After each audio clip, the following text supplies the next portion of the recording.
Assalamualaikum warahmatullahi wabarakatuh. Berjumpa kembali bersama saya Nuhid. Dan di video kali ini saya akan mereview 7 lagu Rhoma Irama yang diekstrak dari ayat-ayat Al-Quran. Saya menyebutnya sebagai tafsir dangdutik. Lagu yang pertama, Azza. Apa yang ku minta engkau memberikan, dan apa yang aku dambakan engkau meluluskan, dan apa yang aku mau engkau sediakan, dan apa yang aku harapkan engkau menjanjikan. Azza. Ini adalah tafsir dari ayat wa qala rabbukum ud'uni astajib lakum. Atau dari ayat wa idza sa'alaka 'ibadi 'anni fa inni qarib ujibu da'watad da'i idza da'an falyastajibu li wal yu'minu bi la'allahum yarshudun. Kemudian di bagian refnya, adakah yang selain dia? Tak ada, tidak ada. Adakah, tidak ada. Adakah.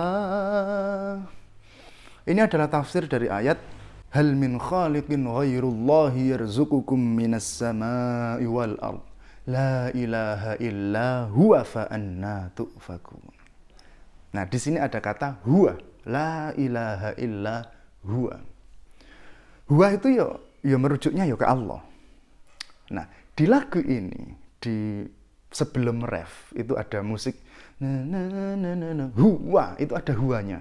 Huwa itu dari kata la ilaha illa huwa. Yang dimaksud dengan huwa ya Allah.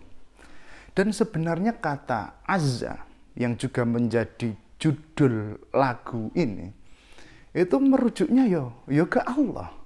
Jika Anda memperhatikan video klip lagu ini, Anda akan menemukan selain tari sema, suatu tarian sufi yang dipopulerkan oleh Jalaluddin Ar-Rumi, yang didapatkan dari guru sekaligus sahabatnya Syams At-Tabrizi, suatu tarian zikir. Anda juga akan menemukan tarian saat lirik azza itu dilantunkan. Azza, azza, azza. Ini tuh lafaz Allah. Alif, lam, ha. Lafaz Allah. Selain subhanahu wa ta'ala, kata azza itu juga sering banget disandingkan dengan lafaz Allah bersama dengan jalla. Kita biasa mendengar qalallahu azza wa jalla. Kata azza dan jalla, kalau dilihat dari sudut pandang nahwu shorof, memang sama-sama fi'il madhi untuk mufrad mudzakkar ghaib. Mudzakkar, dua-duanya mudzakkar dari segi nahwu shorof. Tetapi dari segi makna, untuk azza berbeda dengan jalla. Kalau jalla itu untuk menggambarkan sifat maskulinitas Tuhan. Tapi kalau azza itu lebih menggambarkan sifat feminitas Tuhan. Karena itu nggak aneh kalau model di video klip ini perempuan. Meskipun tadi huwa, yang huwa itu juga merupakan ism dhamir untuk mudzakkar. Tapi secara makna ini sudah sangat sesuai. Dan ini juga biasa dilakukan oleh para penyair sufi zaman dulu. Ibnu Arabi itu sampai dibully para ulama, dibully para fuqaha karena syair-syairnya dianggap cabul gitu. Padahal beliau itu hanya ingin menggambarkan kecintaan beliau kepada Allah melalui cinta pada seorang perempuan. Ya mirip di lagu ini. Kayak ini adalah suatu pujian untuk seorang perempuan. Padahal enggak, ini untuk Allah. Untuk Allah. Orang yang tidak bisa memahami kisah Laila Majnun dengan baik, dia hanya akan beranggapan kalau itu ya cinta sebatas laki-laki yang bernama Qais tergila-gila sama cewek bernama Laila sampai gila beneran. Dianggap itu hanya kisah bucin semata. Padahal kalau kita perhatikan, kita hayati, itu sebenarnya adalah gambaran dari kebucinan seorang hamba kepada Tuhannya. Lagu kedua, Hari Berbangkit. Hari berbangkit Hari yang pastikan datang kawan. Di hari itu semua amal diperlihatkan. Hari berbangkit, hari yang teramat mendebarkan. Di hari itu pahala dan dosa diperhitungkan. Celaka. Ini adalah tafsir dari surah Az-Zalzalah. Idza zulzilatil ardu zilzalaha wa akhrajatil ardu athqalaha. Kata idza itu biasa digunakan oleh Al-Qur'an untuk menunjukkan sesuatu yang pasti terjadi. Idza seperti idza waqa'atil waqi'ah, idza jaa nasrullahi wal fath. Pasti terjadi. Berbeda dengan lau. Lau itu untuk menunjukkan sesuatu yang enggak akan terjadi. Misalnya, walau sya'allahu laja'alakum ummatan wahidah walakin liyabluwakum fima atakum fastabiqul khairat. Seandainya Allah mau, Allah akan menjadikan semua manusia itu jadi satu kelompok saja. Seandainya Allah mau. Berarti Allah nggak mau. Mengapa? Walakin liyabluwakum fima atakum fastabiqul khairat. Ya untuk menguji agar kamu juga berlomba-lomba dalam kebaikan. Ya, kalau idza pasti terjadi, kalau lau tidak akan terjadi, kalau in itu bisa terjadi, bisa tidak. In tu'adzibuhum fa innahum ibaduk. Jika engkau menyiksa mereka ini orang-orang kafir. In tu'adzibuhum fa innahum ibaduk. Itu bisa terjadi, bisa enggak. Ya terserah Allah. Allah mau menyiksa ya bisa. Allah tidak menyiksa ya bisa. Ya terserah Allah. Itu untuk in. Wa akhrajatil ardu athqalaha, dan bumi mengeluarkan athqalnya. Athqal itu jamak dari thaqal yang artinya beban. Apa athqalnya bumi? Ulama berbeda pendapat. Tapi ada yang berkata athqalnya bumi atau beban-bebannya bumi yang dikeluarkan di hari kiamat itu adalah manusia dan jin. Karena Al-Quran juga menyebut manusia dan jin dengan ats-tsaqalain. Hari berbangkit, hari yang teramat mendebarkan. Di hari itu pahala dan dosa diperhitungkan. Yauma idzi yasdurun nasu ashtatan liyuraw a'malahum faman ya'mal mithqala dzarratin khairan yarah wa man ya'mal mithqala dzarratin syarran yarah. Lagu yang ketiga, La ilaha illallah. Katakan Tuhan itu satu, Tuhan tempat menyembah dan tempat meminta. Tentu kalian pasti tahu lagu ini adalah tafsiran dari surah apa? Iya, tepat sekali. Surah Al-Ikhlas atau surah Qul huwallahu ahad. Lagu yang keempat, Buta Tuli. Kebanyakan penghuni neraka dari bangsa jin dan manusia, karena mereka tak menggunakan segala indera yang diberikan.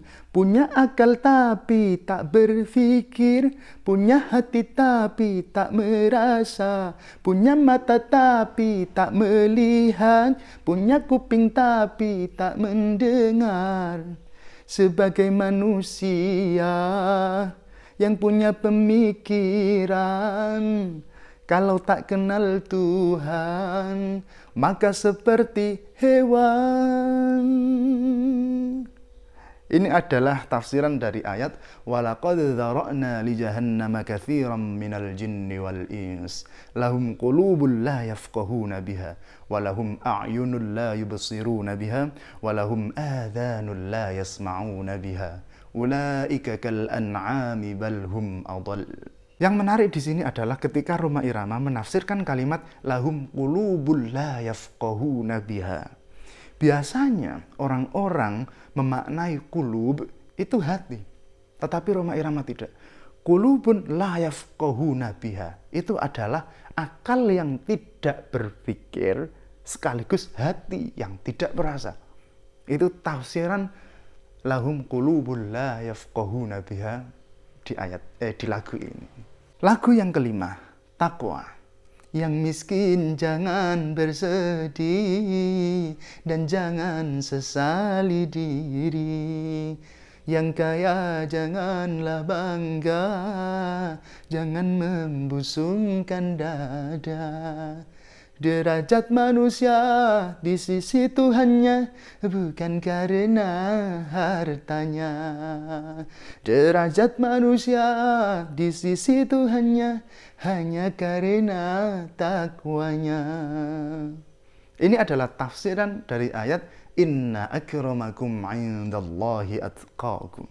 Di lagu ini, Bang Haji sebelum masuk ke kaidah takwa, beliau mendahului dengan contoh kasus miskin dan kaya, persoalan harta. Sebenarnya di surah Al-Hujurat ayat 13 itu, Inna akramakum indallahi atqakum. Sebelum masuk ke kaidah Inna akramakum indallahi atqakum, Al-Quran mendahuluinya dengan contoh kasus gender dan ras. Ya ayyuhan nasu inna khalaqnakum min dzakari wa untha waja'alnakum syu'uban wa qabaila lita'arafu, baru inna akramakum indallahi atqakum. Tetapi penafsiran Rhoma Irama atas ayat ini itu nggak masalah. Dan beliau juga mengatakan di refnya itu, firman Tuhan tersirat di dalam kitab Al-Quran. Tersirat, beliau menyebutnya tersirat, bukan tersurat. Karena beliau tahu di Al-Quran itu contoh kasusnya gender dan ras, bukan harta. Tetapi itu sah-sah saja. Dan Al-Quran memang sering banget, banyak ayat di Al-Quran untuk menyebut kaidah umum itu didahului dengan contoh kasus yang khusus. Misalnya untuk menyebut kaidah jangan berlebih-lebihan. Karena Allah nggak suka dengan yang berlebih-lebihan. Itu Allah mendahului dengan contoh kasus sandang dan pangan. Ya bani Adam khudhu zinatakum 'inda kulli masjid wa kulu washrabu, baru kemudian wala tusrifu innahu la yuhibbul musrifin. Untuk menyebutkan kaidah bahwa apa yang kita benci itu terkadang justru baik untuk kita, dan apa yang kita sukai itu terkadang malah buruk untuk kita. Wa asa an takrahu syai'an wa huwa khairul lakum wa asa an tuhibbu syai'an wa huwa syarrul lakum wallahu ya'lamu wa antum la ta'lamun. Untuk menyebut kaidah umum ini, itu Al-Qur'an mendahuluinya dengan contoh kasus perintah perang. Kutiba 'alaikumul qitalu wa huwa kurhul lakum. Jadi ketika Rhoma Irama membawakan kasus lain, yaitu kasus tentang miskin dan kaya atau persoalan harta, sebelum masuk ke kaidah inna akramakum indallahi atqakum, itu ya sah-sah saja. Karena inilah yang menjadi kaidah umum. Contoh kasus bisa diganti apa saja.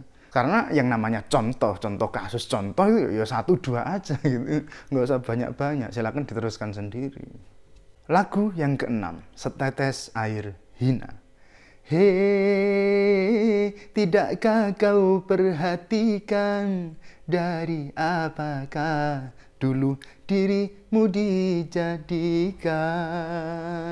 Hei, dari tetes air hina kau diciptakan, lalu engkau disempurnakan.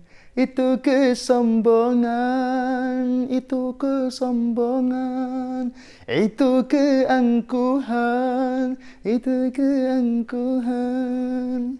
Ini adalah tafsir dari ayat akafarta billadzi khalaqaka min turabin thumma min nutfatin thumma sawwaka rajula. Sebenarnya ketika Al-Quran membicarakan sperma, atau kalau di lagu ini disebut setetes air hina sebagai bahan penciptaan manusia, itu selalu kaitannya dengan kekafiran. Tetapi hubungannya dengan lagu ini masih agak nyambung, karena terkadang Al-Quran juga menyebut kekafiran dengan kesombongan. Dan juga masih sangat nyambung karena ayat ini itu membicarakan tentang dua orang, yang satu itu pokoknya sombong banget, hartanya nggak akan habis, termasuk juga dia nggak percaya hari kiamat, nggak percaya hari kebangkitan. Nah, temennya ngomong, qala lahu sahibuhu wa huwa yuhawiruhu akafarta billadzi khalaqaka min turabin thumma min nutfatin thumma sawwaka rajula. Roma Irama hanya mengambil yang nutfah, yang turab enggak. Karena Al-Quran juga seringkali menyebut hanya turab, kadang-kadang juga menyebut hanya nutfah. Tsumma sawwaka rajula, itu yang lalu engkau disempurnakan. Lagu yang ketujuh, ghibah. Siapa yang suka menggunjingkan sesamanya, berarti ia suka makan bangkai saudaranya. Jangan Anda berbuat gibah. Janganlah kau sibuk mencari kelemahan orang, kesana kemari kau cerita keburukannya. Ini adalah tafsiran dari ayat ayuhibbu ahadukum ayyakula lahma akhihi maitan fakarihtumuh. Orang yang suka menggunjing, orang yang suka gosip, gibah, ngerasani, ngomongin tetangga, itu diibaratkan oleh Al-Quran dengan memakan bangkai orang yang dirasani, itu orang yang digibahi, orang yang diomongin. Jadi ini hanya ibarat, hanya kiasan.